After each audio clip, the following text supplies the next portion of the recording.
Well, that's a great question, and one that you just gotta. I think you go more about their scheme, and certainly they've got great scheme. I think they have a lot of complementary plays. The offensive line is one of the best in football. I think Jared's playing at a really high level, and they got playmakers on the perimeter. So I think you got to prepare for it, much in the same light, but understand that he is a hell of a player. How have you seen Quay respond this week after everything that happened Sunday? Oh, he's been great. Just no different than before or anything like Yeah, that? I mean, I know he felt bad about it, but you got to move on. So, and that's basically what I told him as well. I talked to him on Monday, and just told him my feelings about those types of situations. And no, he was great. He responded well, but at the same time, you got to chalk it up to a learning experience, and you got to move on. Hey Matt, for a young guy like Samori who's kind of working his way up towards opportunities, what do you think a performance like Sunday does for him being able to get that first touchdown? Yeah, I mean, that's all the people see is production, right? So it's about all the little things, though. And I was super proud of him on that play. He went off schedule, and it showed some of his instinctiveness. But I still think with all these young guys, there's a lot of details that we still need to improve upon. Man, I don't know how much you've watched their offense, but what does Jamal Williams look like?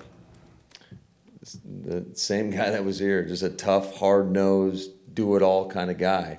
There's nothing he can't do, in my opinion. He can block. He can catch out the backfield. He gets tough yards, and then if needed, he can go play on teams. Sorry, going back to Wes's question, Toure, Rogers said he gave him a nickname Captain Casual because it kind of just a little lackadaisical, a little bit of practice, but just how much has that changed, or how much has his focus changed as you've seen him kind of grow this year? Yeah, I think he's done a nice job maturing and understanding just what the expectations are and the standards that have been brought from that room in the past. And I think those veteran receivers have been hard on him. I know Vrabel's done a great job with them, but I think we've all seen him progress in that regards in terms of how he goes about his practice.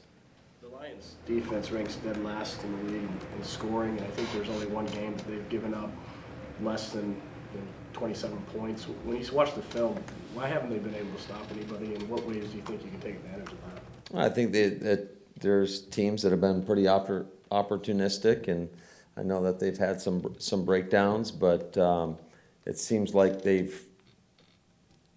are starting to rectify a lot of that. I think they took a more simplistic approach the last couple of weeks, and so regardless, I mean, we haven't been scoring offensively, so I don't care what's out there. It's going to be a challenge for us, and I think they've always done a nice job of game planning against us and playing, playing off some of our tendencies. With all the time that Christian Watson has missed, how much can you give him in a particular game, a package or whatever you're going to use him for? And the times that you have, has he had mental errors? Has he been on point with everything you give him? What's the situation been?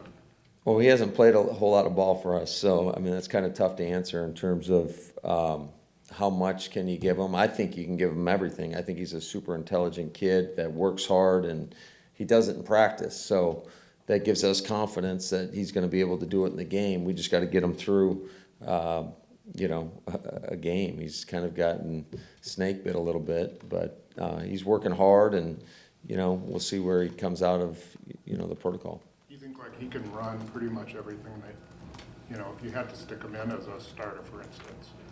Yeah, I believe so. I think he's got a really good grasp of what we're asking on each and every play,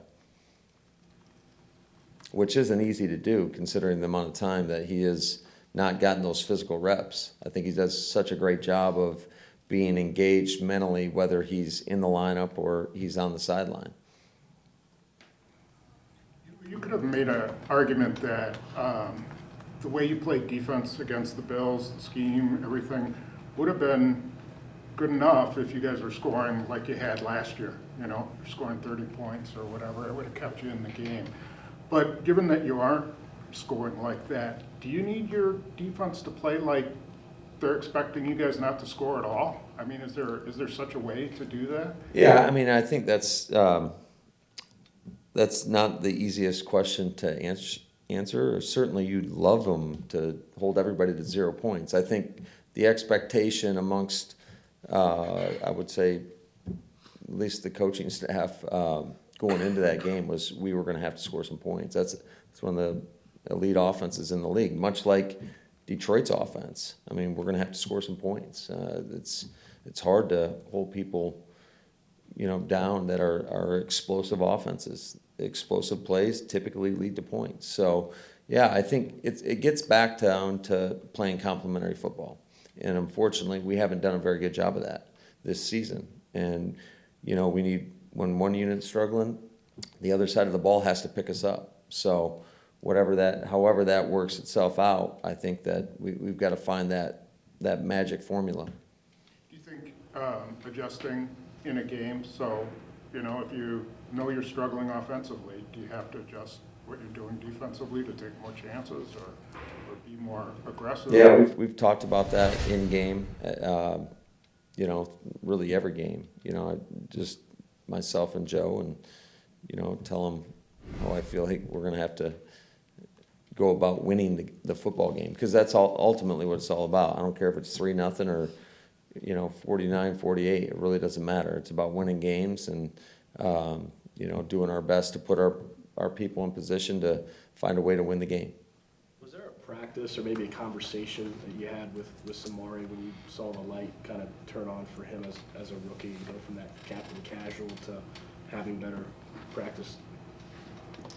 I can't think of a specific moment per se, but I think that, as we progressed, especially as we got closer to the season and then into the season, I think you saw that level of urgency start to pick up more and more and more, and then he gets an opportunity to play, and I think that naturally kind of happens for most guys, because they want to be prepared when they go out there and they want to make sure they're doing the right things. And he's a good kid. He really is.